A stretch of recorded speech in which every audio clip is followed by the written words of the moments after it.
Most people who visit a military cemetery don't expect their lives to change forever, and John Wayne certainly didn't expect that a single stop on a rain-soaked afternoon would lead him to quietly heal a stranger's grief in a way no speech or ceremony ever could. But on a cold November day in the early 1960s, that is exactly what happened, and it began with a storm, a forgotten widow, and a choice no one ever knew he made. The rain had been coming down steadily since morning, the kind of gray, relentless rain that turns the sky into a lid and makes even familiar places feel heavy. And John Wayne drove slowly through Los Angeles National Cemetery, windshield wipers swiping back and forth, headstones passing by in endless rows of white, each one marking a story that ended too early, a war that followed someone home, or a family that learned how to live with absence. He wasn't filming that day, wasn't dressed for cameras or crowds, just a dark coat, his hat pulled low, moving through the cemetery alone after attending a small private service for a former Marine he had known quietly,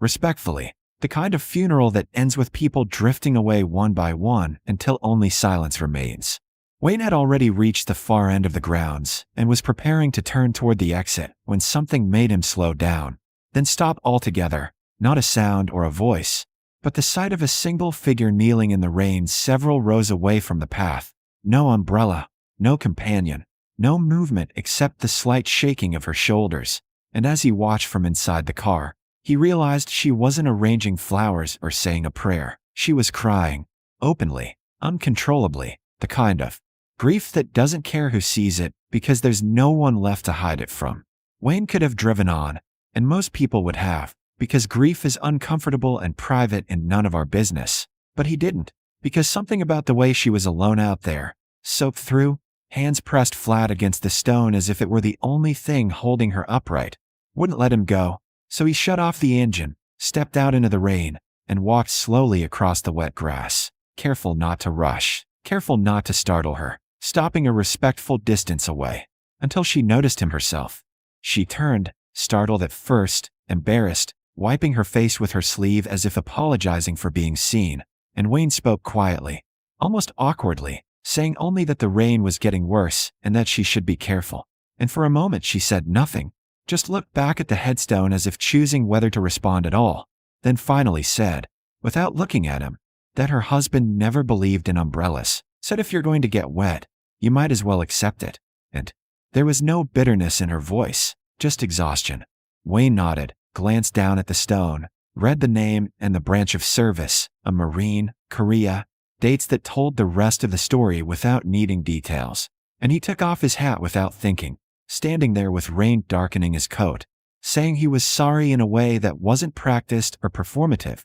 just simple and direct. She told him her name was Mary, that her husband Thomas had come home changed, that the war stayed with him long after the uniform was gone, that the doctors never fully agreed on what was wrong, only that his heart finally gave out the year before, and that the VA told her it wasn't service-related, which meant no benefits, no help, just paperwork and quiet apologies. And now the stone was the one place she could still talk to him without feeling like she was bothering anyone. Wayne listened without interrupting, without offering solutions, because he understood something most people don't, that sometimes listening is the only thing that doesn't make grief worse. And when she finally tried to stand, her knee faltered slightly, a small weakness that told a much larger story, and Wayne reached out instinctively, steadying her with a firm but gentle hand, guiding her toward her car through the rain. At the door, she paused, really looking at him for the first time, recognition flickering across her face as realization set in,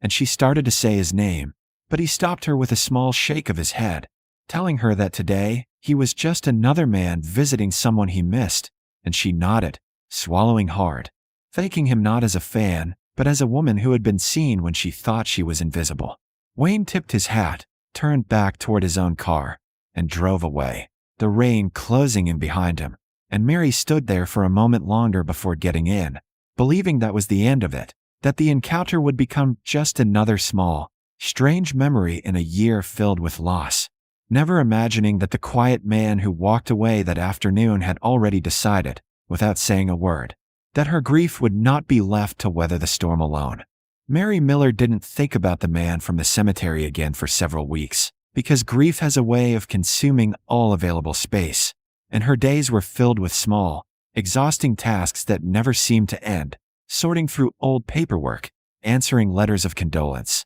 learning how to stretch a shrinking budget, and pretending she was fine when neighbors asked how she was holding up. But everything changed one quiet afternoon when she found a plain envelope resting on her kitchen table, no return address. Her name typed neatly on the front, the kind of letter that makes your stomach tighten before you even open it. Inside were documents she didn't recognize at first, official-looking forms, stamped and signed, stating that her late husband's medical classification had been reviewed and amended, that his condition was now recognized as service-related, and that survivor benefits were being applied retroactively. And as she read the words over and over, trying to understand them, her hands began to shake, because she had been told, very clearly, that this would never happen. She called the number listed at the bottom of the page, expecting confusion or a mistake, but the man on the other end of the line confirmed everything calmly, professionally, explaining that the process had already been finalized, that payments had been approved, and that all outstanding medical bills would be covered. And when Mary asked who she should thank, there was a pause, just long enough to be noticeable, before the man said only that a private donor had requested anonymity, and that was all he could share. She hung up the phone and sat at her kitchen table for a long time, staring at the paperwork, crying softly, not with the raw pain she felt at the grave, but with something closer to relief, the kind that comes when the ground beneath you finally stops shifting. Days later, a delivery arrived at her door, a heavy wool coat folded neatly in a box, far nicer than anything she owned, and tucked inside the pocket was a small handwritten note with just a few words, "For when the weather turns on you," followed by 2 simple initials. And she didn't need to be told who sent it, because she remembered the man who stood with her in the rain and never once asked for her story to end with him. Over the following months, Mary's life didn't become easy, but it became manageable, the benefits allowing her to stay in her home, to stop choosing between groceries and heating, to breathe without fear every time the mail arrived. And she never spoke publicly about how it happened, never told reporters or neighbors, because something about the quiet way it had been done made it feel sacred, not meant for display. Instead, she began spending more time at the cemetery, volunteering when she could, helping other widows navigate forms and offices she had learned to understand the hard way, bringing extra umbrellas on rainy days and offering them without explanation, because she knew what it felt like to kneel alone in the storm and believe no one noticed. She sometimes wondered if she would ever see John Wayne again, if she should write a letter, if she owed him something, but she understood, instinctively, that reaching out would undo the very thing he had given her, which was dignity without obligation, help without strings, kindness that didn't demand gratitude. Years passed, and Mary grew older, her grief softening into something quieter, something she could carry, and every November, when the rains returned, she wore the coat and walked the cemetery paths, remembering the day everything changed without anyone else knowing. And somewhere, not far away, John Wayne continued his life as he always had, never mentioning the widow, never claiming credit, never needing to, because for him, the act was finished the moment she no longer had to face the storm alone. What John Wayne did for Mary Miller was never meant to be a story, and that is precisely why it mattered, because the most meaningful acts of kindness rarely arrive with witnesses or applause, and they almost never announce themselves as something important while they are happening. Wayne never followed up, never checked a ledger, never asked whether the coat fit or the benefits arrived on time, because in his mind the work was done the moment her suffering was eased enough for her to stand on her own again. And that quiet understanding shaped the way the rest of the story unfolded, unseen by the world, but deeply felt by the people it touched.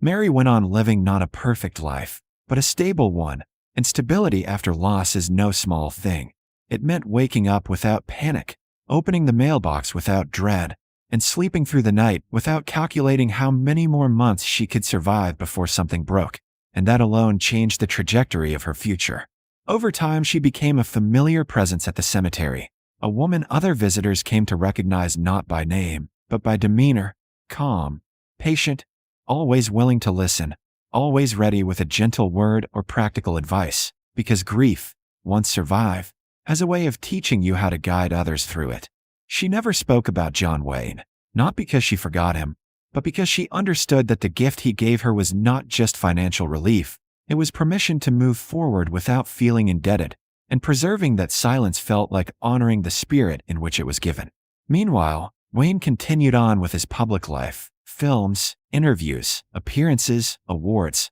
all the things history remembers. Yet none of those moments carried the weight of that rainy afternoon in the cemetery, because that moment required no performance, no persona, no carefully chosen words, only a decision to stop when it would have been easier to keep going. He understood something forged not on movie sets, but through years of watching men carry burdens quietly. That real strength doesn't announce itself, and real patriotism doesn't need an audience. It simply recognizes obligation and fulfills it. He never spoke about veterans' benefits in interviews, never turned Mary's story into a symbol or an argument, because for him, this wasn't about fixing a system or making a point. It was about a single woman kneeling alone in the rain, and that specificity mattered, because compassion works best when it is personal. Years later, long after Wayne was gone, Mary would tell her granddaughter why she always carried an extra umbrella and kept spare gloves in her coat pocket, explaining that sometimes people don't ask for help because they don't know how.